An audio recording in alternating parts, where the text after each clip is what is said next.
Welcome back to my channel, Star Booze. Crucial element that you are aware of within you that you are aware of for those closest to you, that no matter what, love always triumphs, even after they've left. Valerie. For 9 years, Bertinelli grinned on television. Straight, but nobody was aware that she was alive. The life of another person. However, behind closed doors, she was disintegrating. By the age of 20, she married a man under the influence of cocaine at their nuptials and cheated regularly. She used caffeine supplements to record her performances. Her second spouse referred to her as useless. Finally, at 64, she broke.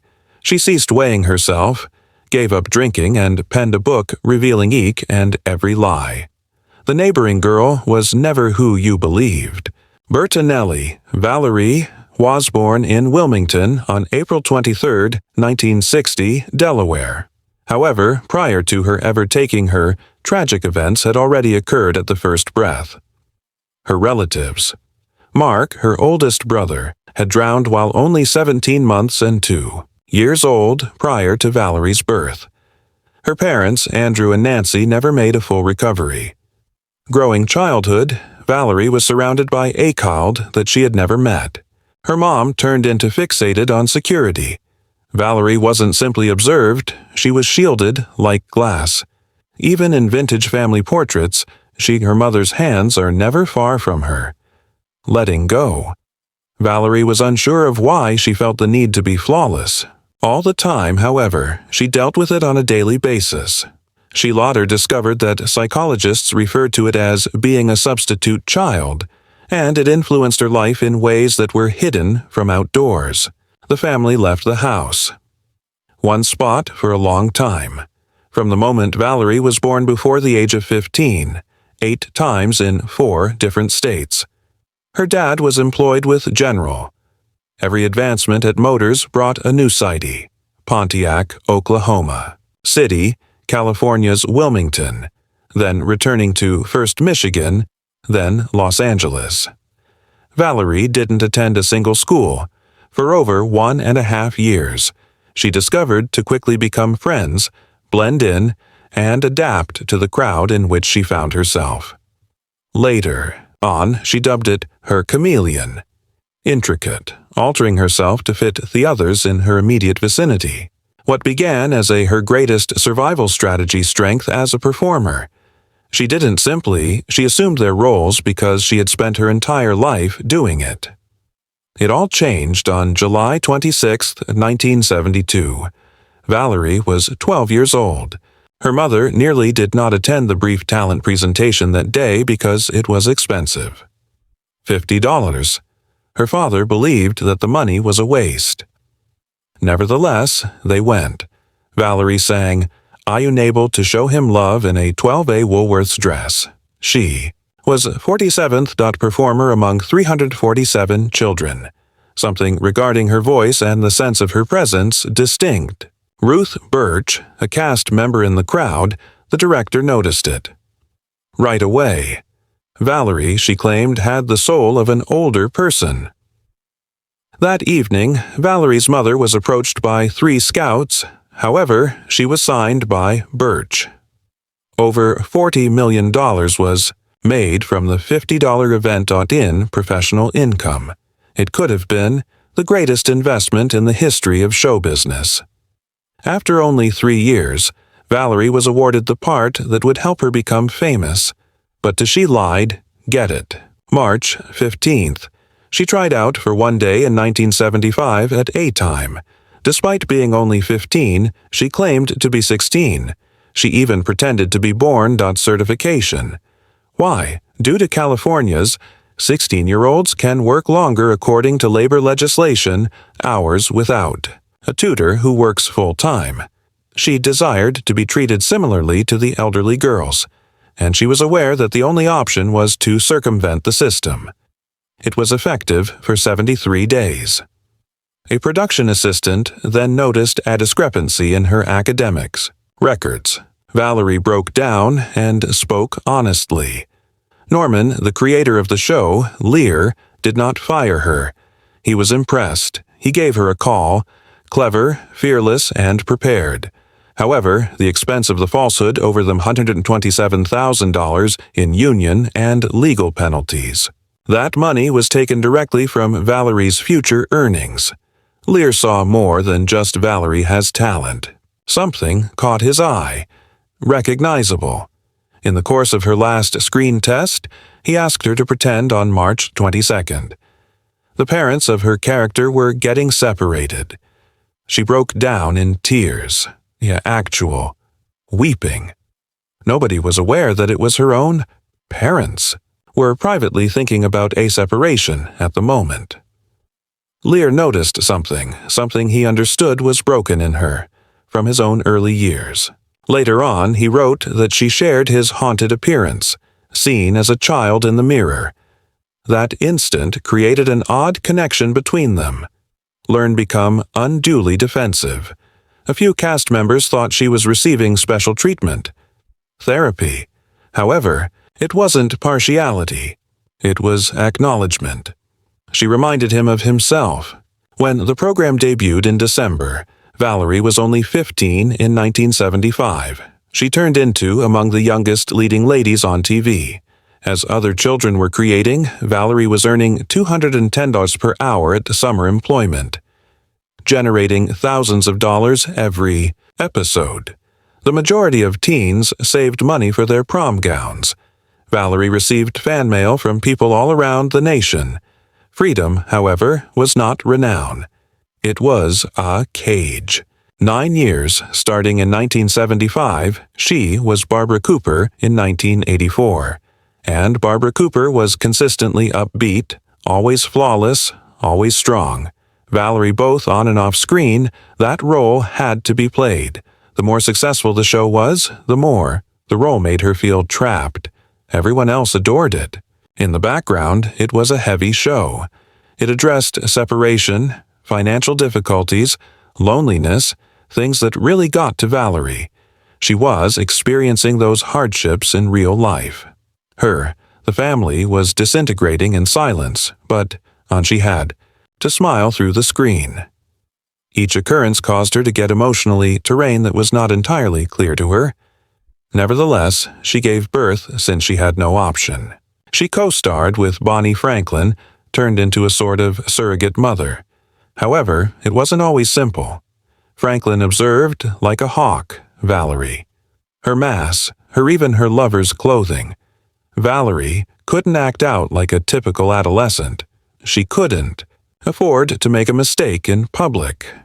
When she eventually expressed her feelings to Franklin, as if she were disintegrating, Franklin referred her to a therapist. Yes, it was compassionate, yet chilly as well. Valerie's episodes of collapse were treated as though they were production issue set, repairable and controllable, but never genuinely intimate. Her schooling was another victim. Only California law necessary 3 hours of education each day for young actors. Valerie received the bare minimum. She did not attend prom or graduation. Missed every aspect of adolescence. Feel typical.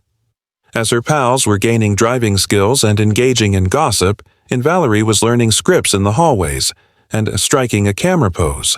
For 9 years, she didn't have the life of a teenager. She had the life of a television character. Additionally, when the show ended, she had to find out how to be authentic once more. When she was in her late teens, despite her wealth, she didn't feel liberated. Barbara Cooper was content. Valerie Bertinelli wasn't. Each paycheck told her that everyone loved she was posing as someone else, and she lost more the longer it went on, in tune with her true nature. Next, their Weisher tale of love. Everything began in August. T.A.D. Valerie Bertinelli was only 20 years old, already well known because to her show One Day, 8 a Time. 25 was Eddie Van Halen's age. The untamed rock stages around the world are illuminated by guitarists. The Nation. Backstage at a van, they met the Halen show in Shreveport, Louisiana. Eddie was in the middle of a sentence. conversing with another person when he noticed Valerie froze. Suddenly, he left the discussion and went for a walk directly to her. He had been transporting clutching a picture of her from a magazine in his pocketbook for several months. He continued to share his bandmates he intended to wed that girl. He had even attempted to sneak, it turns out, backstage for her previous TV tapings, but he was turned away by security. Eddie was really high when they eventually met, drugs, and so anxious that he was hardly able to talk. He had trembling hands. He continued till he rubbed his nose. Nevertheless, he was able to invite her out. Love wasn't the only thing at first impression. Obsession was the cause. At last, waking up. Their initial encounter wasn't typical. The coffee shop where they met was in p.m. West Hollywood, and failed to wait till 10 bars. 8 hours. Eddie took action. The majority of the conversation. He smoked in chains, drank coffee cup after cup, and admitted everything. He informed her that he has been enjoying her photos. Lasted more than in a year in TV Guide. Intricate dreams regarding their future, residence, and number of children they would have. He even acknowledged that he had done cocaine just before you meet her to help you relax his nerves. Valerie wasn't sure if to be gratified, to run, or to laugh. Nobody had ever desired her so much. Then arrived the guitar. Eddie had taken along a tiny, accompanied him on an acoustic, and performed a song he wrote a piece about her. Prior to their meeting, he sung about how she smiled and gave him a sense of life. It was overwhelming. By April 1981, only 8 Eddie proposed. After several months, he spent $25,000 for a personalized diamond ring similar to a guitar pick. However, behind the it was a chaotic gesture. He had not slept for 3 days. He was paranoid and high. He produced Valerie inspects every window and door prior to lowering oneself. The proposal took more than an hour to complete. Eddie continued, to slipping into bizarre tirades regarding the music industry and malevolent entities attempting to dismantle them.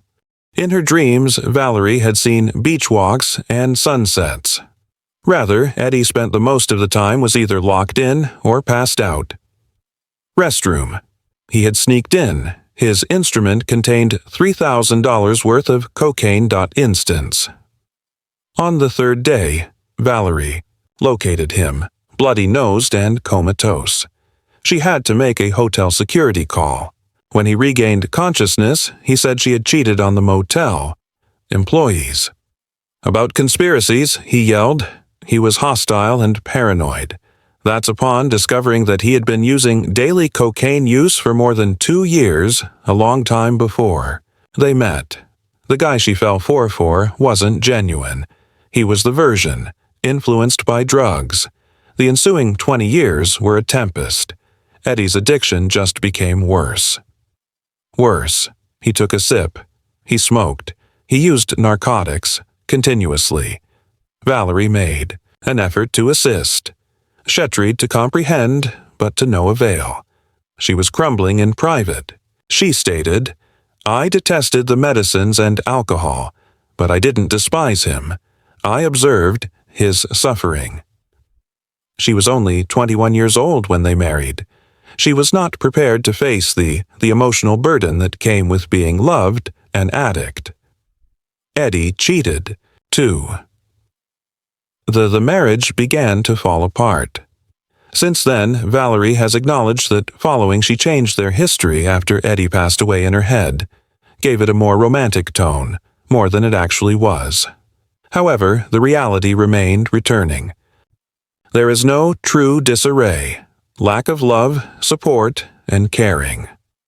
A pregnancy was lost amid the height of Eddie's addiction. That sorrow was heaped to just another level of suffering.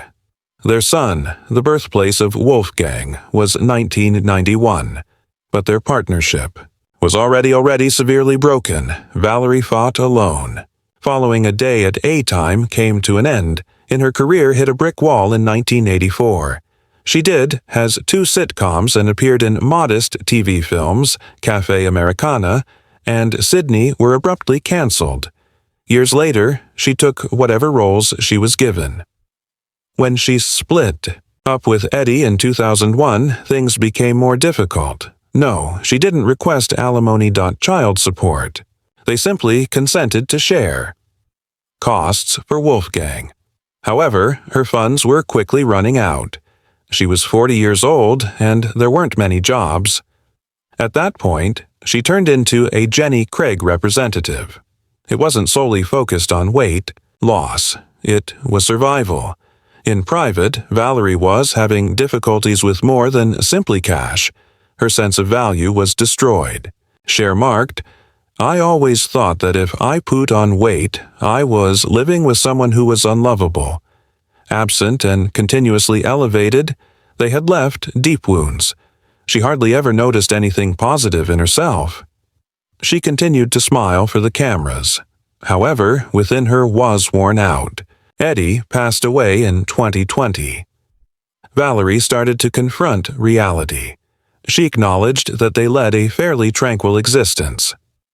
Behind the public persona, the press had depicted them as diametrically opposed, wild rocker and the love of America, but they were not what they appeared to be.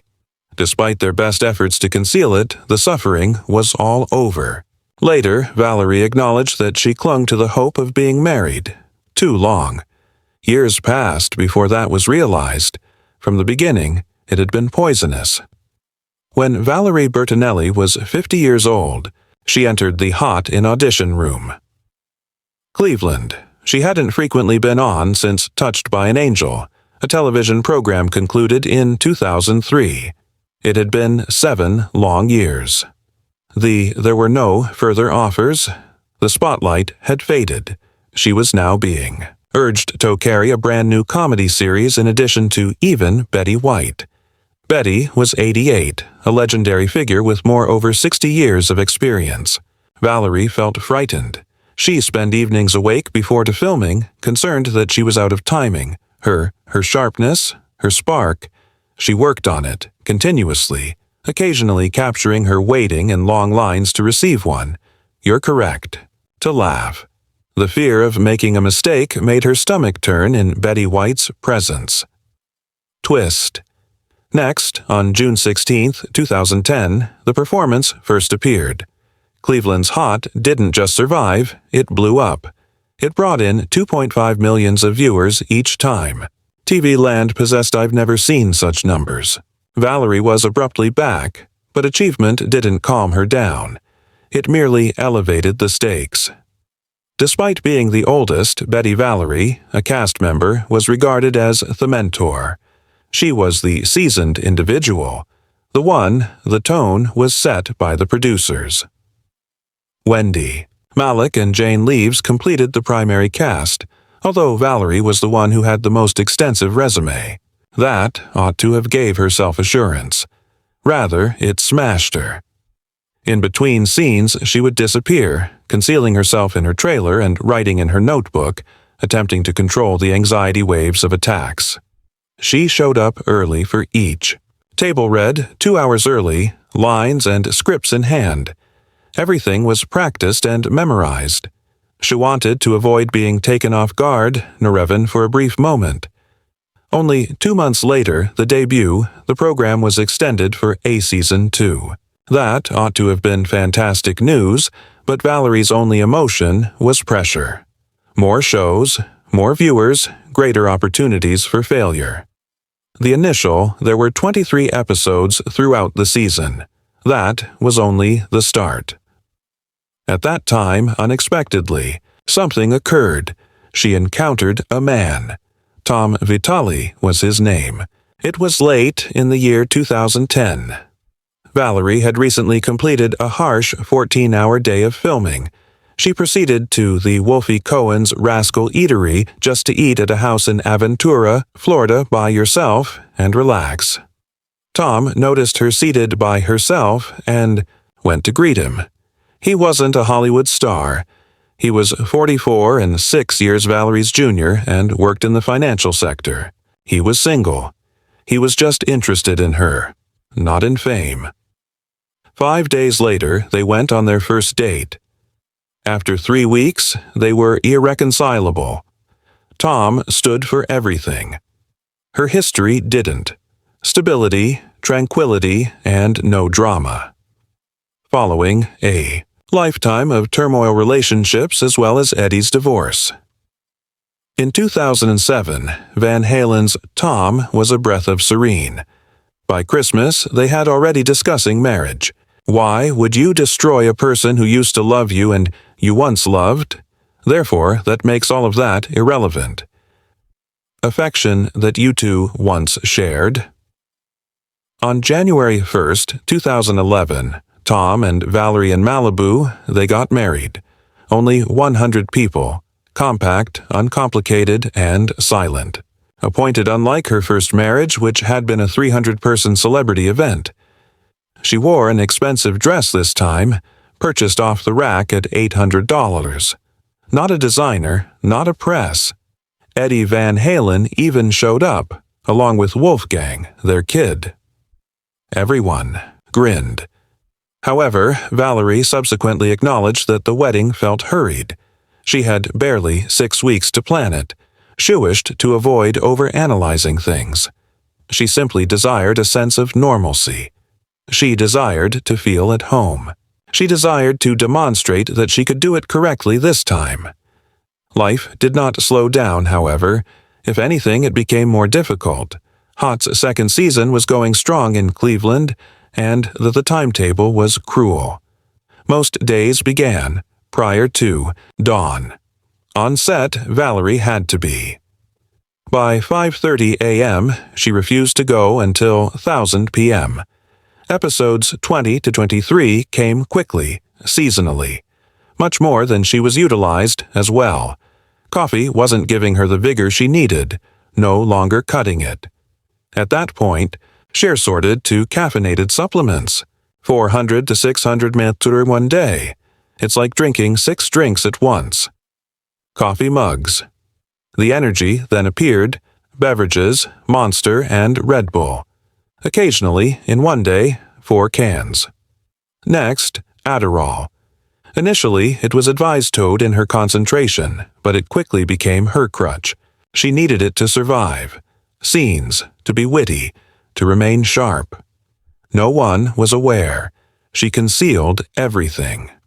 Her. The assistant was instructed to retain her trailer, stocked. Everything was timed by her. When to take the medications, and when. To consume the energy drinks so she could take a quick look at the time to shoot. It was successful. The timing was perfect. Her quips were hilarious. However, she was aware of the reality. She was operating under duress, driven by chemicals, attempting to avoid breaking. In the past, Valerie Bertinelli was primarily as the lead of a popular show, yet everything started to change on August 8, 2015. Valerie's home cooking starts at that point. Launched, signaling the start of an unexpected new phase of her life. It wasn't limited to a single season. The popular show ran for 14 seasons. With 157 episodes, she also began co-hosting the kids' baking competition together, Goldman Duff, in the same year. Abruptly, Valerie was more than just a performer. She was a regular on Food Network. And, with that arrived a large paycheck, up to $750,000 annually from hosting alone. Her Valerie's home has a cozy personal style. Cooking gave viewers the impression that they were within her kitchen. She prepared meals for her relatives and friends. She laughed, grinned, and became open.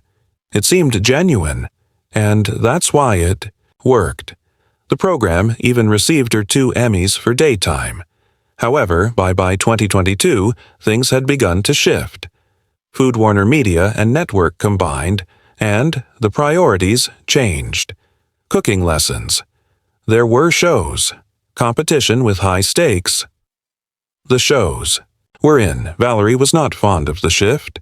On the internet, she stated that she missed the times when individuals were instructed via the network how to prepare food.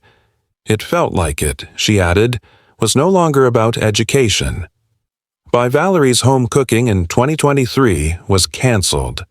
In an instant, the program, it was the end of what had given her fresh life. In the background, Valerie's private life was disintegrating.